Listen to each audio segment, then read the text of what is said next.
Hello friends, अध्याय junction पर आप सभी का स्वागत है। आज हम बात करने वाले हैं the art of risk by Richard Harris किताब के बारे में। क्या आपने कभी सोचा है कि कुछ लोग कैसे खतरनाक परिस्थितियों में भी आत्मविश्वास से भरे रहते हैं? पर्वतारोही, स्कूबा डाइवर, पायलट, सैनिक, ये सभी अपनी जान जोखिम में डालते हैं। फिर भी ये अपने फैसलों में इतना दृढ़ और निडर कैसे होते हैं? भाग एक, जोखिम क्या है और क्यों जरूरी है? रिचर्ड हैरिस की किताब द आर्ट ऑफ रिस्क हमें जोखिम लेने की मनोवैज्ञानिक और व्यवहारिक समझ देती है। लेखक खुद एक अनुभवी गुफा गोताखोर, केव डाइवर और डॉक्टर हैं, जिन्होंने 2018 में थाईलैंड गुफा बचाव अभियान में अहम भूमिका निभाई थी। इस किताब में वे हमें बताते हैं कि कैसे हम जोखिमों को समझ सकते हैं, उनसे निपट सकते हैं और उन्हें अपने फेवर में इस्तेमाल कर सकते हैं। जोखिम का मनोविज्ञान। जोखिम को लेकर हमारी सोच अलग अलग होती है। कुछ लोग स्वाभाविक रूप से जोखिम लेने में विश्वास रखते हैं, जबकि कुछ इससे बचने की कोशिश करते हैं। लेकिन क्या वास्तव में जोखिम लेना हमें सफल बनाता है? लेखक का कहना है कि जोखिम हमेशा खतरनाक नहीं होता। यह हमें सिखाता है कि हम अनिश्चितता में भी सही फैसले कैसे लें। हैरिस हमें यह भी बताते हैं कि जोखिम लेना और बेवकूफ़ी करना दोनों में बड़ा अंतर है। एक अनुभवी पर्वतारोही बिना योजना बनाए एवरेस्ट पर नहीं चढ़ता, वह हर संभव तैयारी करता है। सही तरीके से जोखिम उठाने वाले लोग जोखिमों का विश्लेषण करते हैं, संभावनाओं को समझते हैं और खुद को हर स्थिति के लिए तैयार करते हैं। जोखिम उठाने वाले लोगों की खासियतें। हैरिस ने इस किताब में कई ऐसे लोगों से बातचीत की है जो नियमित रूप से जोखिम उठाते हैं। फ्री सोलो क्लाइंबर, गहरे समुद्र में गोता लगाने वाले, फायर फाइटर, रेसिंग ड्राइवर और सेना के जवान। इन सभी में एक बात समान पाई गई, वे जोखिम लेने से डरते नहीं, बल्कि वे इसे कंट्रोल करना जानते हैं। अनुभव और अभ्यास। जोखिम लेने वाले लोग अपने स्किल्स को लगातार सुधारते हैं। धैर्य और तैयारी। वे जल्दबाजी में कोई निर्णय नहीं लेते, बल्कि चीज़ों को प्लान करते हैं। हैरिस के अनुसार जोखिम लेने से हमारी सोचने और निर्णय लेने की क्षमता तेज होती है। जब हम खुद को कठिन परिस्थितियों में डालते हैं, तो हमारा दिमाग नई रणनीतियाँ बनाना सीखता है।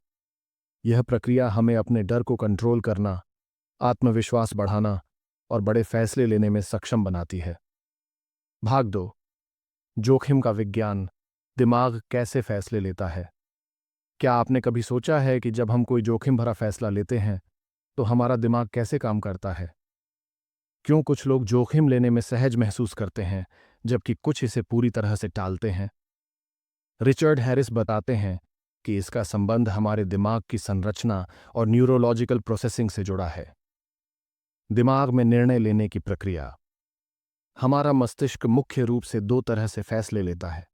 एक, तेजी से, भावनाओं और आदतों के आधार पर, फास्ट थिंकिंग। दो, धीरे, तर्क और विश्लेषण के आधार पर, स्लो थिंकिंग। तेजी से सोचने वाली प्रक्रिया हमें फौरन निर्णय लेने में मदद करती है, लेकिन यह कई बार हमें गलत फैसले भी लेने पर मजबूर कर सकती है। धीमी और विश्लेषणात्मक सोच हमें ठोस और सुरक्षित फैसले लेने में मदद करती है, लेकिन इसमें समय लगता है। जो लोग जोखिम लेने में माहिर होते हैं, वे इन दोनों तरीकों का सही संतुलन बनाना जानते हैं। वे भावनाओं को नियंत्रण में रखते हैं और तर्कसंगत सोच से फैसले लेते हैं।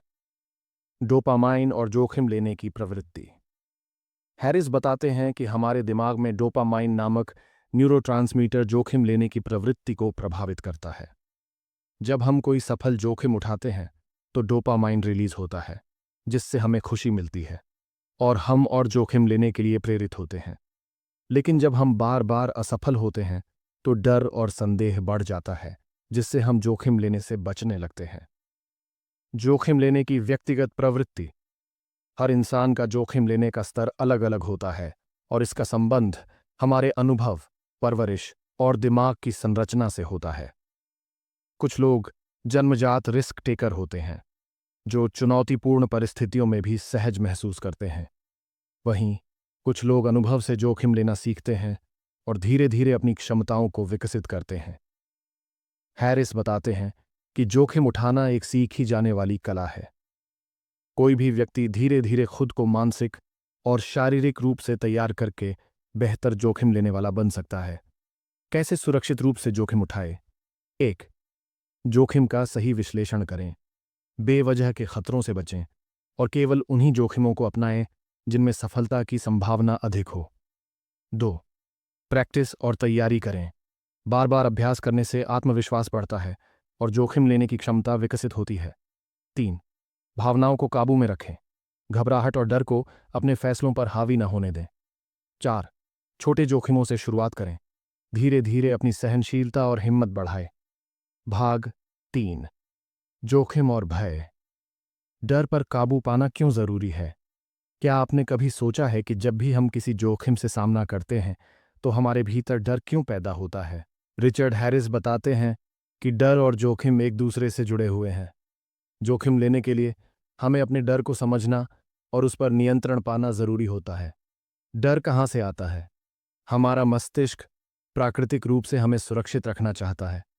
जब भी हम किसी अनजान या खतरनाक स्थिति में होते हैं तो हमारा दिमाग फाइट या फ्लाइट मोड में चला जाता है। यह एक एवोल्यूशनरी मैकेनिज्म है जो हमें खतरों से बचाने के लिए विकसित हुआ है। Fight mode. अगर दिमाग को लगता है कि हम खतरे का सामना कर सकते हैं तो यह हमें मुकाबला करने के लिए तैयार करता है।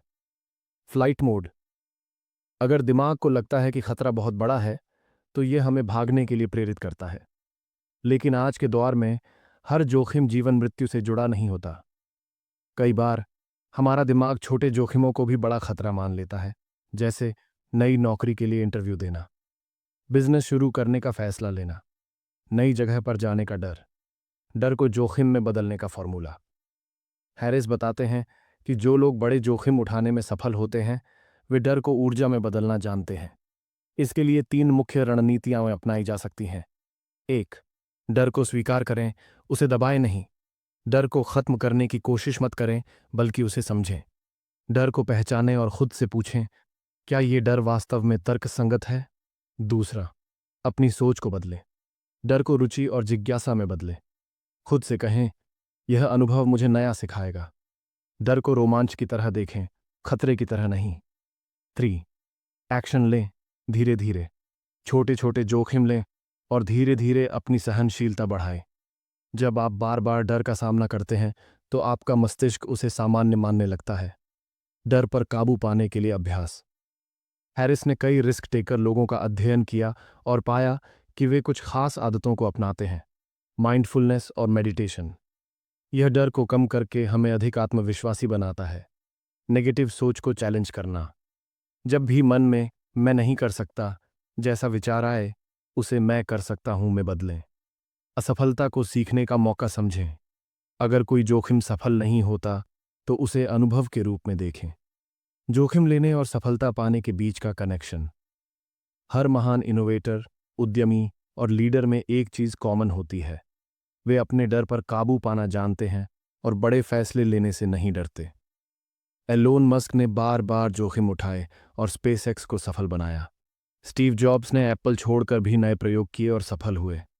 महात्मा गांधी ने अपने डर को छोड़कर आज़ादी की लड़ाई लड़ी। सफलता उन्हीं को मिलती है जो डर को हराकर अपने फैसले खुद लेते हैं। हैरिस कहते हैं, डर का मतलब है कि आप ग्रोथ की ओर बढ़ रहे हैं। इसे अपनाइए, इससे बचिए मत। भाग 4. सही निर्णय लेने की कला। जोखिम और समझदारी का संतुलन। कभी कभी हम सोचते हैं, क्या मुझे यह जोखिम उठाना चाहिए या नहीं? सही निर्णय लेना आसान नहीं होता, खासकर जब हमारे पास बहुत सारी अनिश्चितताएं हों।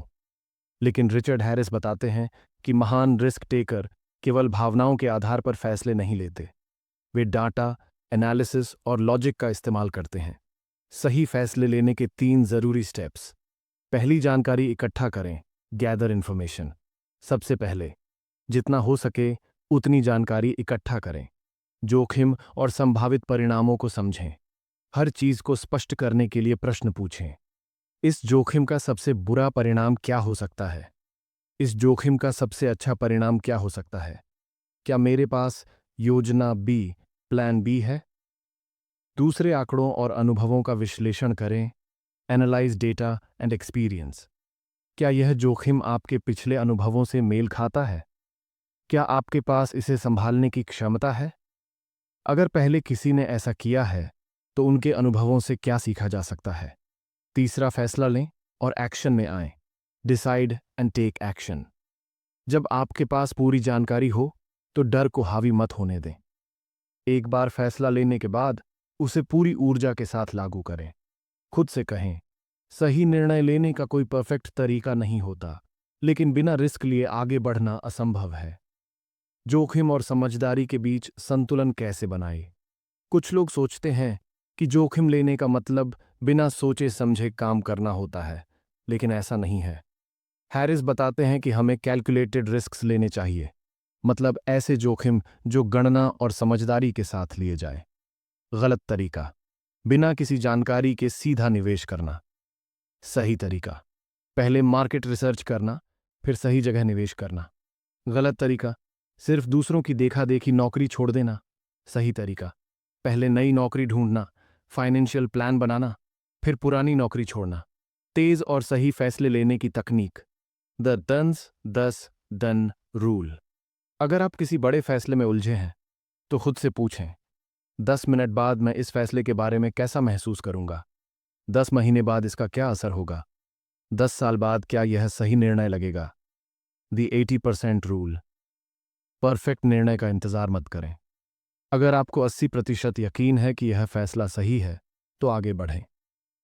महान लीडर और एंटरप्रेन्योर भी 100% निश्चित नहीं होते। वे बस ज्यादा डेटा और तर्क पर भरोसा करते हैं। सफल लोगों के निर्णय लेने की आदतें। हैरिस ने कुछ सफल लोगों के निर्णय लेने के पैटर्न को स्टडी किया और ये कॉमन आदतें पाईं। वे लगातार सीखते हैं, हर रिस्क से पहले और बाद में सीखते हैं। वे डाटा पर फोकस करते हैं, केवल गट फीलिंग से नहीं चलते, बल्कि डेटा का इस्तेमाल करते हैं। वे डर से बचते नहीं, बल्कि उसे हैंडल करना सीखते हैं।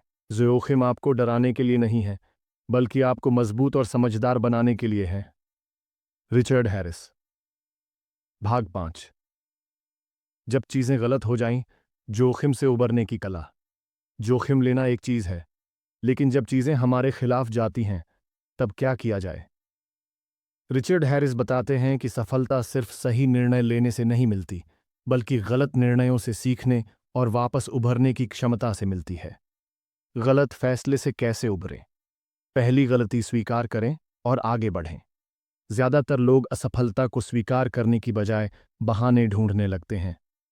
सफल लोग अपनी गलतियों को स्वीकार करते हैं और उनसे सीखते हैं। मैंने यह गलती की, लेकिन मैं इससे क्या सीख सकता हूं? यह सोच आपको मजबूत बनाएगी। 2, पोस्टमार्टम एनालिसिस करें। जब कोई फैसला गलत हो जाता है तो बिना घबराए यह समझें कि कहाँ गलती हुई।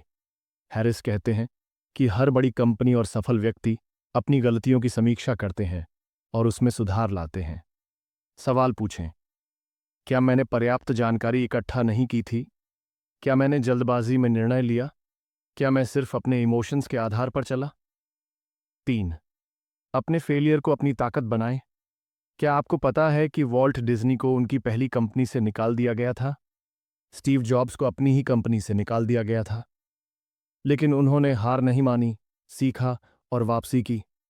असली हार वो नहीं है जब आप गिरते हैं, असली हार तब होती है जब आप गिरकर उठते नहीं हैं। कैसे सुनिश्चित करें कि अगली बार ऐसा ना हो?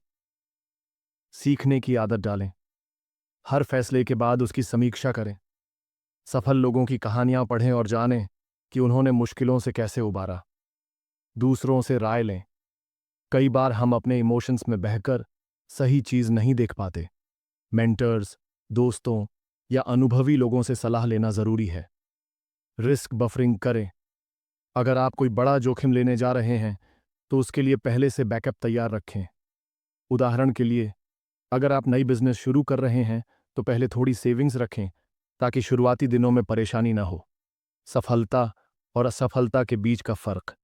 हैरिस बताते हैं कि सफल लोग असफलताओं से डरते नहीं हैं, बल्कि उनसे सीखते हैं। उन्होंने यह 3 बातें नोटिस की हैं। सफल लोग गलतियों को एडमिट करते हैं और सुधार करते हैं। वे हर असफलता से सीखते हैं और उसे अगले प्रयास में इस्तेमाल करते हैं। वे कभी हार नहीं मानते, बल्कि अपने रिस्क टेकिंग एबिलिटी को बेहतर बनाते जाते हैं। आपका हर फेलियर आपको सफलता के और करीब ले जाता है, बशर्ते आप उससे सीखें। Richard Harris. भाग 6। जोखिम और मानसिकता। दिमाग को सही तरीके से तैयार करना।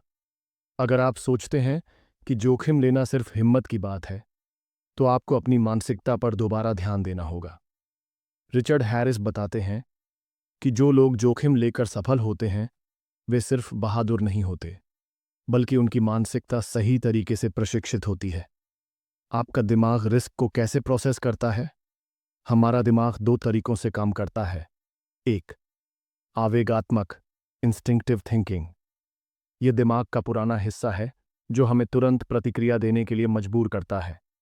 जब भी हमें कोई बड़ा रिस्क लेना होता है, तो यह भाग हमें डराने लगता है। अगर मैं फेल हो गया तो? यह हमें सुरक्षित रास्ता अपनाने के लिए प्रेरित करता है। 2, तर्कसंगत रैशनल थिंकिंग। यह दिमाग का विकसित हिस्सा है जो लॉजिक के आधार पर निर्णय लेता है। यह हमें बताता है कि अगर रिस्क को सही तरीके से लिया जाए तो वह फायदेमंद हो सकता है। हैरिस कहते हैं कि सफल लोग अपने तर्कसंगत सोच को मजबूत करते हैं ताकि वे भावनात्मक डर को कंट्रोल कर सकें। रिस्क टेकिंग मानसिकता कैसे विकसित करें? 1, फियर सेटिंग करें। यह एक तकनीक है जिसे टिम फेरिस भी इस्तेमाल करते हैं। जब भी कोई बड़ा फैसला लेना हो तो लिखें, सबसे बुरा क्या हो सकता है?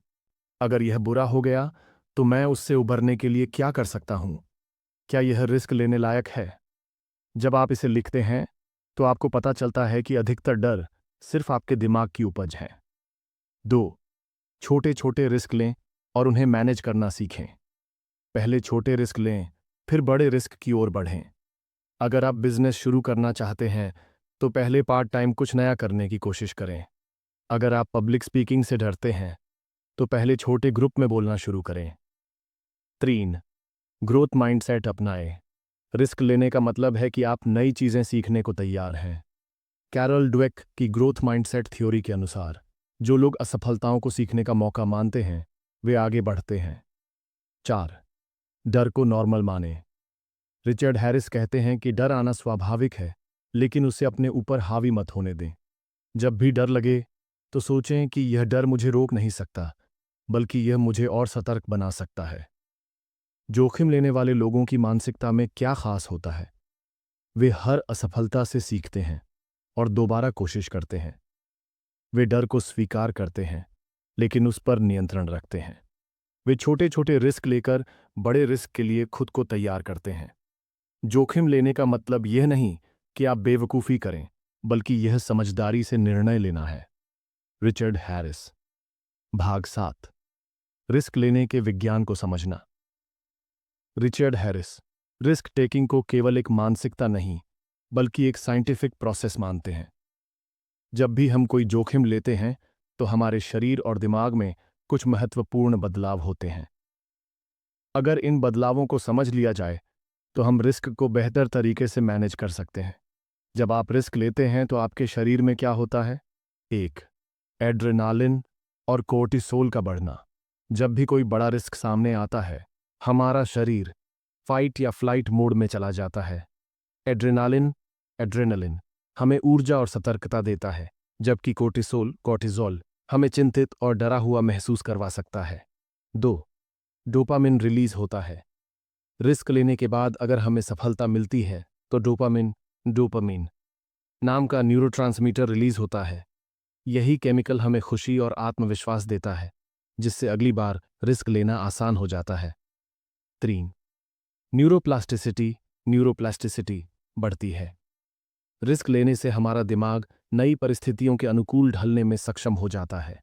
जितना अधिक हम रिस्क लेंगे, उतना ही हमारा दिमाग लचीला, फ्लेक्सिबल होगा और हम बेहतर निर्णय ले पाएंगे।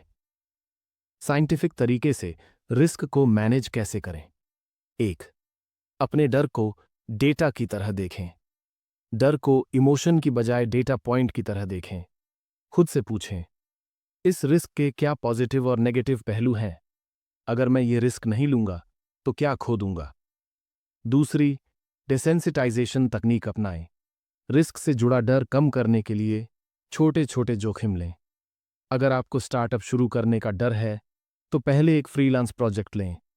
अगर पब्लिक स्पीकिंग से डरते हैं तो छोटे ग्रुप में बोलना शुरू करें। 3. सही समय पर रिस्क लें। हैरिस कहते हैं कि रिस्क लेने का भी सही समय होता है। अगर आप तैयार नहीं हैं तो रिस्क आपको नुकसान पहुंचा सकता है। पहले तैयारी करें, डेटा इकट्ठा करें, फिर सही समय पर रिस्क लें। 4. प्री मॉर्टेम एनालिसिस करें।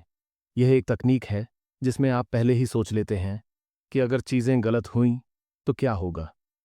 इससे आपको पहले से ही समस्याओं के समाधान मिल जाते हैं और आपका आत्मविश्वास बढ़ जाता है। सफल लोग रिस्क को कैसे लेते हैं? वे रिस्क लेने से पहले डेटा इकट्ठा करते हैं। वे छोटे छोटे रिस्क लेकर अपनी सहनशीलता, टॉलरेंस बढ़ाते हैं। वे हर असफलता को सीखने का अवसर मानते हैं। वे फिजिकल और मेंटल तैयारी करके रिस्क लेते हैं। जोखिम लेना सिर्फ भाग्य का खेल नहीं है, यह एक साइंटिफिक प्रोसेस है जिसे सीखा जा सकता है। Richard Harris. भाग 8। कैसे बने एक बेहतर रिस्क टेकर। रिचर्ड हैरिस के अनुसार रिस्क लेना एक कौशल है, न कि केवल एक स्वाभाविक गुण। यह कुछ लोगों में जन्मजात हो सकता है, लेकिन कोई भी व्यक्ति इसे सीख सकता है। रिस्क टेकिंग एक प्रक्रिया है जिसमें अनुभव, मानसिकता और सही रणनीतियां महत्वपूर्ण भूमिका निभाती हैं। असफल होने का डर हमें रिस्क लेने से रोक सकता है, लेकिन smart risk taker calculated risk लेते हैं। भावनाओं से नहीं, बल्कि डेटा और तर्क से निर्णय लें। रिस्क लेने से पहले सारे संभावित परिणामों का विश्लेषण करें। हर रिस्क को 3 हिस्सों में बांटें। Best case scenario, best case scenario. अगर सब कुछ सही हुआ तो क्या मिलेगा? Worst case scenario, worst case scenario. अगर सब गलत हुआ तो क्या खोएंगे? Most probable scenario. असल में क्या होने की संभावना है? जब आप यह विश्लेषण करेंगे तो आप डर की जगह लॉजिकल अप्रोच से रिस्क लेना सीखेंगे। 2. अपने डर को चुनौती दें। रिस्क लेने से पहले हमारा दिमाग नेगेटिव सोच पैदा करता है। क्या होगा अगर मैं फेल हो गया? लेकिन रिस्क टेकर लोग इस सोच को चुनौती देते हैं। हर बार जब आपको रिस्क लेने का डर लगे, खुद से पूछें, क्या यह डर वाकई वास्तविक है?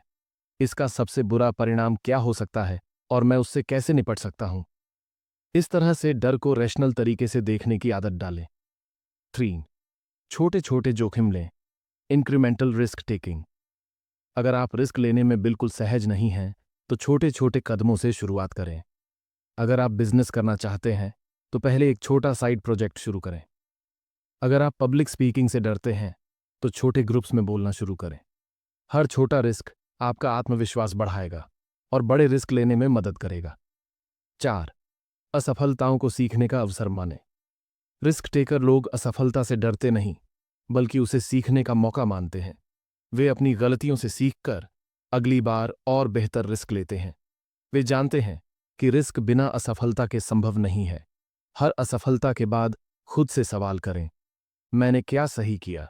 मैंने क्या गलत किया? अगली बार मैं इसे कैसे बेहतर कर सकता हूं? 5. रिस्क टेकर माइंडसेट विकसित करें। सफल लोग रिस्क को एक चुनौती की तरह देखते हैं, न कि किसी खतरे की तरह। वे रिस्क लेने के फायदे पर ध्यान देते हैं, न कि सिर्फ नुकसान पर। वे अपनी मानसिकता को ग्रोथ माइंडसेट में बदलते हैं, जहां हर चुनौती उन्हें बेहतर बनाती है। वे रिस्क को एक रोमांचक अवसर मानते हैं, न कि किसी मुसीबत के रूप में। रिस्क लेना डरावना हो सकता है, लेकिन बिना रिस्क लिए कोई बड़ा बदलाव नहीं आता। हर महान सफलता के पीछे एक बड़ा रिस्क जरूर होता है। Richard Harris. भाग 9। रिस्क लेने की कला को मास्टर करने के लिए प्रैक्टिकल टेक्निक्स। रिचर्ड हैरिस मानते हैं कि रिस्क लेना केवल सोचने या प्लान करने तक सीमित नहीं होना चाहिए, बल्कि इसे एक स्किल की तरह अभ्यास करके बेहतर बनाया जा सकता है। जब आप रिस्क टेकिंग को एक स्ट्रक्चर्ड तरीके से अपनाते हैं तो यह आपके जीवन का एक अभिन्न हिस्सा बन जाता है। 1. छोटे छोटे रिस्क से शुरुआत करें। बहुत से लोग रिस्क लेने से बचते हैं क्योंकि वे इसे बहुत बड़ा और डरावना समझते हैं। लेकिन रिस्क टेकर बनने के लिए आपको छोटे छोटे रिस्क से शुरुआत करनी होगी। अगर आप नई जॉब के लिए अप्लाई करने से डरते हैं तो पहले कुछ कंपनियों में इनफॉर्मल इंटरव्यू लें। अगर आप स्टार्टअप शुरू करना चाहते हैं तो पहले एक छोटे प्रोजेक्ट पर काम करें और देखें कि आपको क्या सीखने को मिलता है। अगर आप कोई बड़ा निर्णय लेना चाहते हैं तो पहले उसके छोटे छोटे हिस्सों पर काम करें। यह तरीका आपको धीरे धीरे अपने कंफर्ट जोन से बाहर निकालकर बड़े रिस्क लेने के लिए तैयार करेगा। 2. रिवर्स इंजीनियरिंग से डर को मात दें। हम अक्सर अनजाने डर की वजह से रिस्क लेने से बचते हैं, लेकिन अगर आप रिवर्स इंजीनियरिंग का तरीका अपनाएं तो आप उस डर को बेहतर तरीके से समझ सकते हैं। जिस रिस्क से आप डरते हैं उसके सबसे बुरे परिणाम की कल्पना करें। फिर सोचें कि अगर ऐसा हुआ तो उससे निपटने के लिए आपके पास क्या क्या विकल्प होंगे।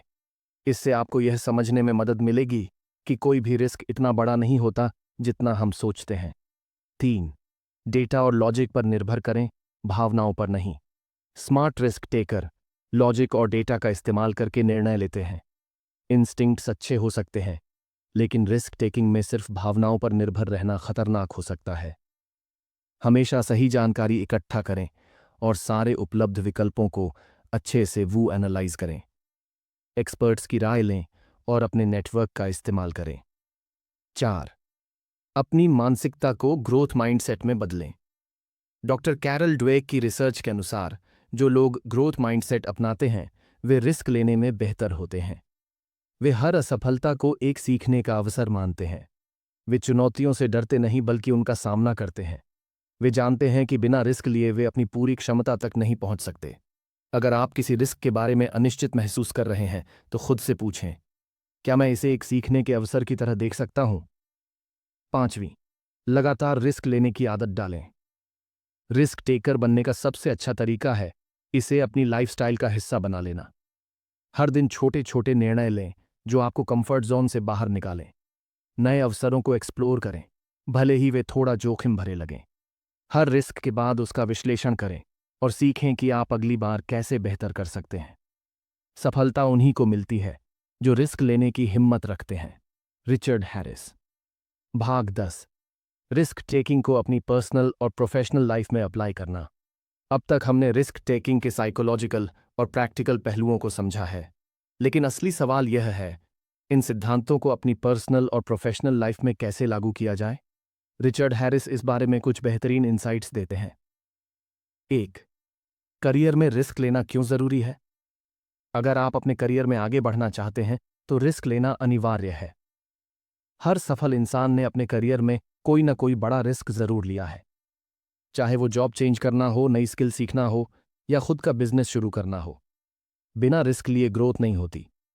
जो लोग रिस्क से बचते हैं वे अक्सर सालों तक एक ही जगह पर फंसे रह जाते हैं।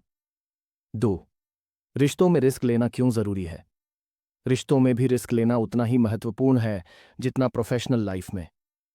कई लोग असुरक्षा के कारण ईमानदारी से अपनी भावनाएं व्यक्त नहीं कर पाते, लेकिन रिश्तों में गहराई और मजबूती लाने के लिए खुद को पूरी तरह से खोलना जरूरी है। कभी कभी हमें उन लोगों से दूर जाने का रिस्क भी लेना पड़ता है जो हमें आगे बढ़ने नहीं देते। 3. फाइनेंशियल रिस्क और धन प्रबंधन। पैसा और रिस्क का सीधा संबंध है। अगर आप सही फाइनेंशियल डिसीजन लेना सीख जाएं तो आपका पैसा तेजी से बढ़ सकता है, लेकिन डर की वजह से कई लोग इन्वेस्टमेंट करने से बचते हैं और फाइनेंशियल ग्रोथ से चूक जाते हैं। सफल लोग स्मार्ट तरीके से फाइनेंशियल रिस्क लेना जानते हैं। 4. अपने डर को कैसे हराएं और एक्शन लें। अगर आप अब भी रिस्क लेने से डर रहे हैं तो ये 2 चीजें करें। 1. एक्शन लेने की आदत डालें। ज्यादा सोचने से डर बढ़ता है, लेकिन एक्शन लेने से डर कम हो जाता है। हर दिन कुछ ऐसा करें जिससे आपका आत्मविश्वास बढ़े। 2. फेलियर को गले लगाएं। सफल लोग असफलताओं से डरते नहीं बल्कि उनसे सीखते हैं। हर रिस्क के बाद विश्लेषण करें कि आपने क्या सीखा और अगली बार कैसे बेहतर कर सकते हैं। अगर आप अपनी लाइफ में कोई बड़ा बदलाव चाहते हैं तो आपको रिस्क लेना ही पड़ेगा। Richard Harris. तो फ्रेंड्स, ये थी आज की बुक समरी। आपको कैसे लगी ये कमेंट करके ज़रूर बताएं, और आपको ये वीडियो पसंद आई तो इसे लाइक करें, अपने दोस्तों के साथ शेयर करें और अध्याय जंक्शन को सब्सक्राइब करना ना भूलें। मिलते हैं अगले वीडियो में। तब तक पढ़ते रहिए, सीखते रहिए और सोचते रहिए। धन्यवाद।